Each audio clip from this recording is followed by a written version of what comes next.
Okay mga bossing, at lalo na sa Facebook friends ko na si JART. So, thank you sa pagpapadala ng ganitong unit niya na model number B628-350. So, LT Advance yata ito, no? Di siya naka something 5G, pero ito cheaper yata ito. Para ba Black Mamba, katapat niya si Black Mamba. So, meron siyang Wi-Fi na ano, no? Na Wi-Fi transmit na 5G. So meron siya TS9 connector para sa external. So okay, no. So TS9. So mag-speed test tayo ng di pa siya naka-input yung external. Pero balak ko pa rin na i-modify ito ng 2 ports yata. So okay, malay natin maging 4 ports to kung kakayanin ko. So okay, check natin dito sa signal status niya since di ko mapagana yung H Manager apps sa ibang klaseng firmware yata tapos version. So hindi siya accepted sa sa H Manager ko. So okay, SINR positive 4 dB. So malakas yung naka band 5 pala. So actually parang hindi siya makapag band selection. So parang naka-automatic lang siya eh. Kung gamit yung H Manager apps, possible kakayanin to ng mag-band lock. So since di na kaya ng H Manager apps, so dito na lang tayo. So 230 MHz yung kanya 4G, no? So okay, mag-speed test tayo nang di pa siya naka-modified or di ko pa nasalpak yung TS9 connector ko. So gamit ko nga pala ay FAMSIM. So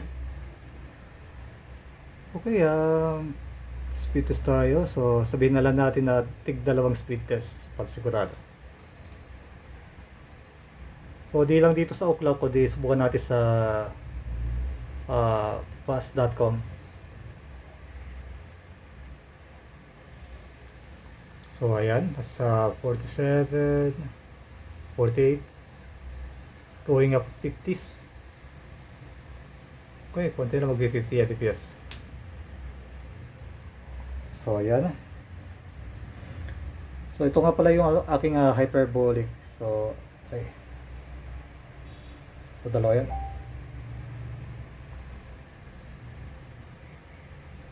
So ayan, first speed test ang naka-built in. So second speed test.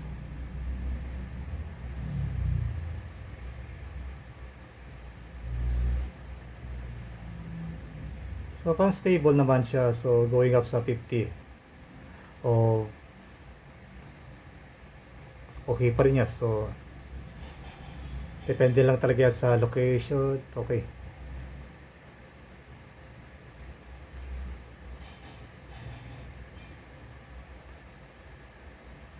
So kayo na po bahala mag-observe nitong video ko. So tapusin po natin itong video to hanggang sa dulo. So subukan natin ng fast.com. Okay, malakas yung fast.com. So sa mga nagre-request sa fast.com, okay, dito na.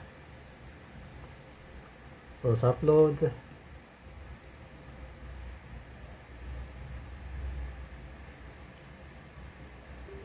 so far so good, okay siya, no?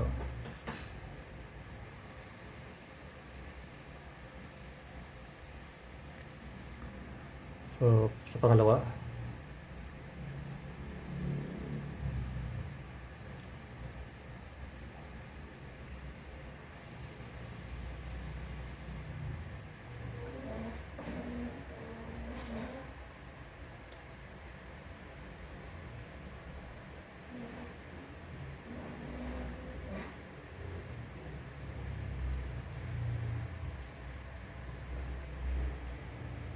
so okay, hanapin ko muna yung aking TS9 connector. Palagay ko may nakatabi ako dito sa mga boxes ko sa TS9 connector. So okay, to be continue po tayo. Okay mga bossing, ngayon po naka TS9 connector na po tayo. So, pakita ko lang po ito. So, ayan. Gamit ko nga pala ay hyperbolic na naka-modified sa Catherine antenna yung kanyang feeder. Parang past year ago yata yun. So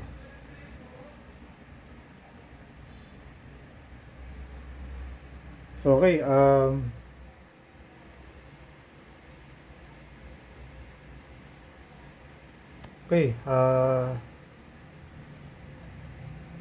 mukhang okay na naman yung kanyang signal status na.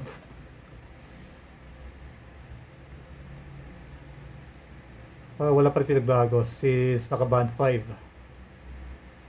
So punta tayo sa antenna settings.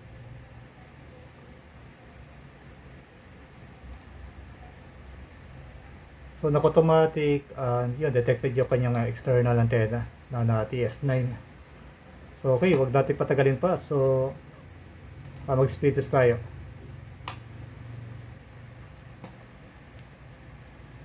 So kanina nasa around of 50 Mbps yata, no?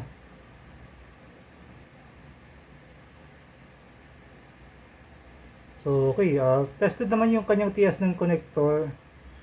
So pumapalo siya ng 100 plus. Okay. Pero syempre sa TS9 connector, once na na-overforce natin yung na-overforce yung TS9, possible masira yung kanyang TS9 connector sa loob ng motherboard nitong Optus. So hinay-hinay lang sa pag-push ng TS9 connector, baka masira talaga yun. So optional na lang kapag nangyari na nasira TS9 connector, mag-modify na tayo. So okay. So first speed test na naka TS9 connector. Pero later i-modify ko po ito.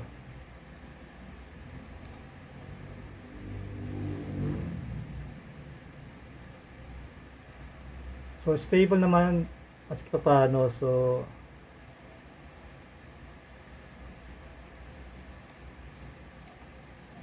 how imagine kapag nasira yung TS9 connector nito, yung sa mismong motherboard. So optional talaga mag-modify ng SMA ports. So okay. So okay, malakas node. So subukan natin sa fast.com.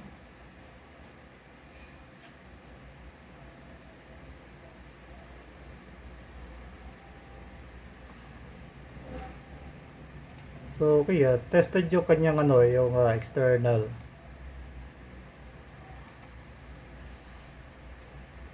So malakas naman.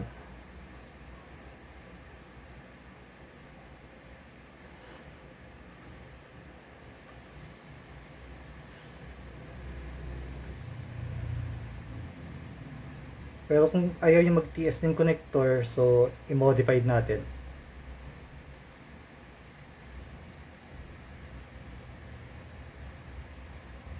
So first speed test, then follow speed test.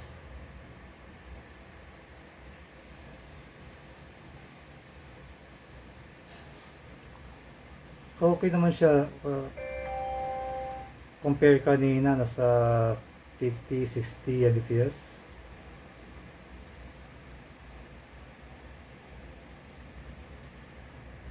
So partida, naka band 5 lang tayo. Malakas ang band 5, no?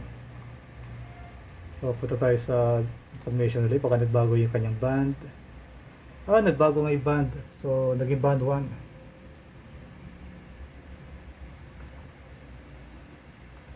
So okay, subukan ko po i-modify ito. So okay, maraming salamat uli kay Boss JART sa aking Facebook friends. Okay mga bossing, ito nga pala yung loob ng B628-350. Actually kanina pa ako nagte-testing at di ko lang na video. So palagay ko dalawang ports lang importante dito. Base sa testing ko, itong dalawang dalawang SMA ports or IPEX. Dito ako magsosolder. So isa dyan, tapos isa dito. So sa ibang SMA ports or IPEX, palagi ko mga 10 IPEX yata ito pwede gawin. Pero mukhang di ko kakayanin kapag bubutas. So sa pagbubutas ng casing,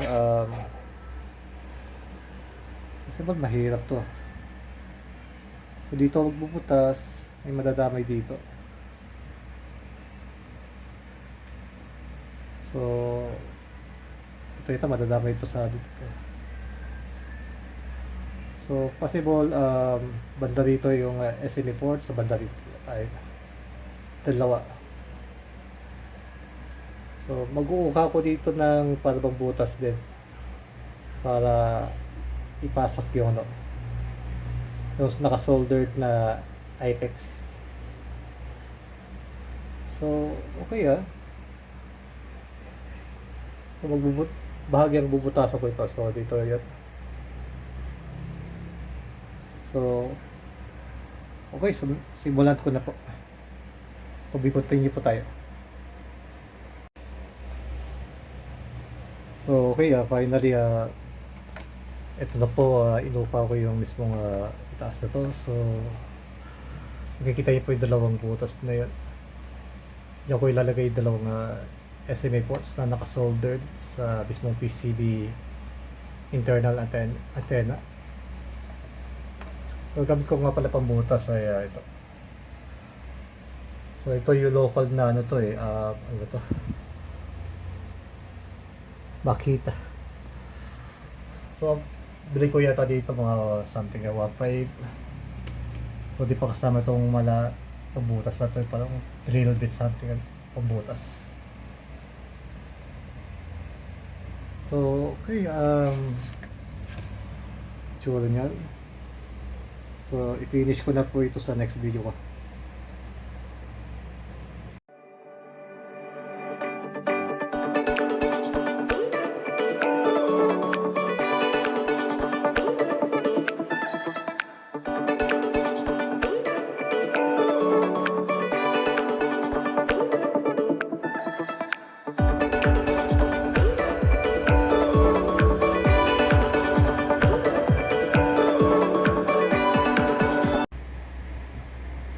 Okay mga bossing, finish na po ito pagmamodified natin ng B628-350.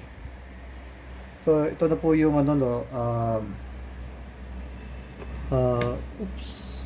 ports, di kinaya ng 4 ports. So since nag-trial error ako sa mismong board, nakitaan ko na po yung dalawang malakas na ports. So nakasoldered po yung sa mismong PCB antenna sa loob niyan. So mukha di ko na pinakita pero since na yung wire ay white tapos red wire do sa mismo loob nun. So ngayon po ito yung Huawei control. So okay, pabago-bago ko niyang bubaba ulit. So actually nakalakaw ko sa B1 tapos B3. So ayan. So parang stable ngayon naging 0 SINR ya. So mag speed test tayo na naka-modified pero so parang nakabilit pa rin siya. So okay.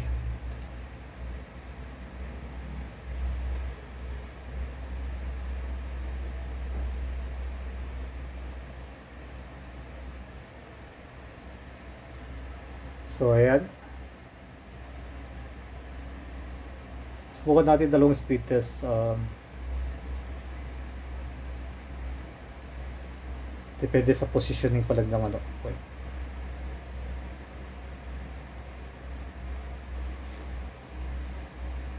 So dalawang speed test ginawa natin isang fast.com tapos Ookla. So tigalawang speed test. So ayan, tapos isa pa uli.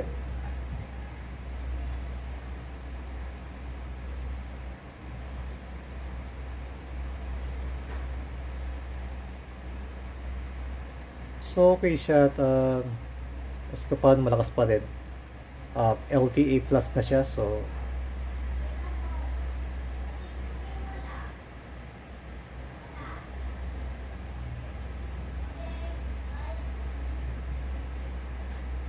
medyo nagbabago-bago kanyang SIN area.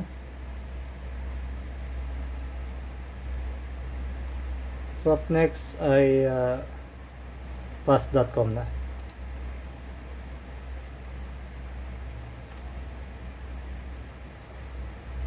So panoorin niyo po maigi hanggang sa huli. Pwede niyo po siya i-replay kung gusto niyo to observe carefully.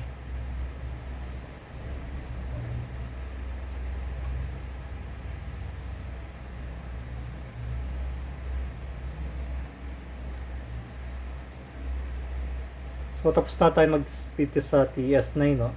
Sa TS9 na pigtail. So itong ito features na product na modified 2 ports. So doon tayo magte-testing mamaya.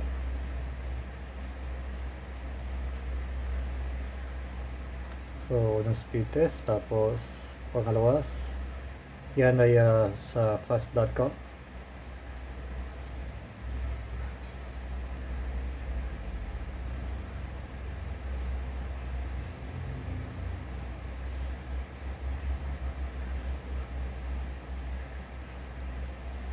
So okay, malapit ko na ikapit yung hyperbolic.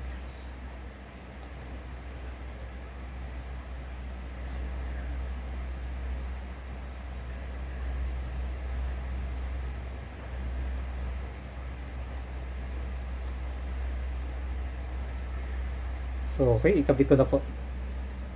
So ito dito sa kabila.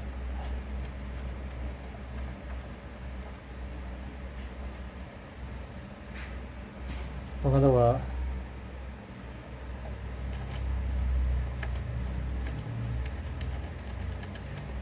so di na ako mag-speed test sa TS9, no? Tapos na po yung kaninang umaga. So ngayon po hapon ngayon. So mukhang malaki pagbabago, no?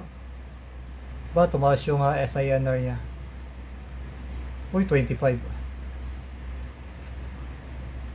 So malaki pagbabago talaga, pero compare kanina naglalaro sa SINR niya sa 1 hanggang 10. Ngayon po naglalaro sa 8 hanggang 25. So okay, maganda signal status niya. So okay. So sa unang speed test ng Ookla.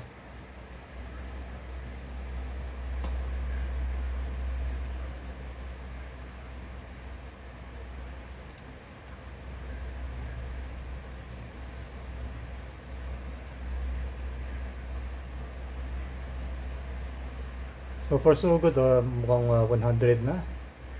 Pumapalo siya sa 100. Compare kanina nasa 50, 60.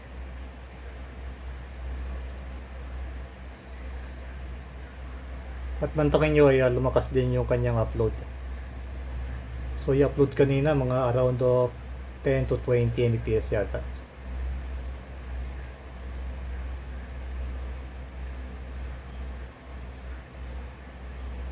Yan unang speed test, tapos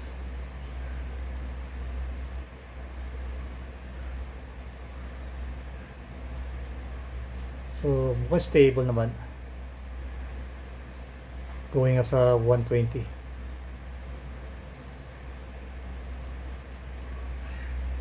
At 120 nga, 117.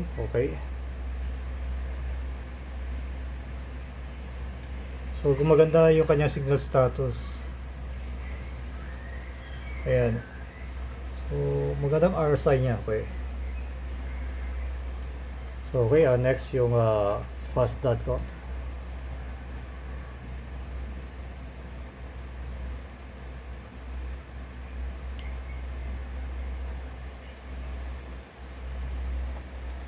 So okay, sa gusto magpa-modified ng ganitong unit na B628-350, message nyo lang po ako sa aking Facebook account na si Ronnie Valdres.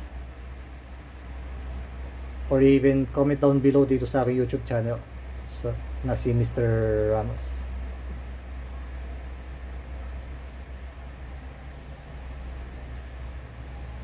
So okay, no, naging 45. So pangalawa, last.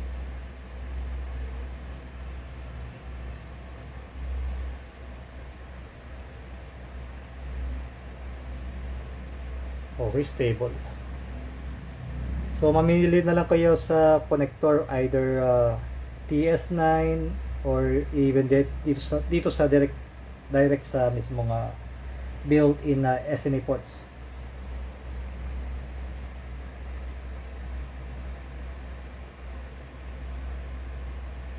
Ay, naka-modified pala din siya built-in. Pero naka-solder diyan sa mismo built-in niya. So, okay.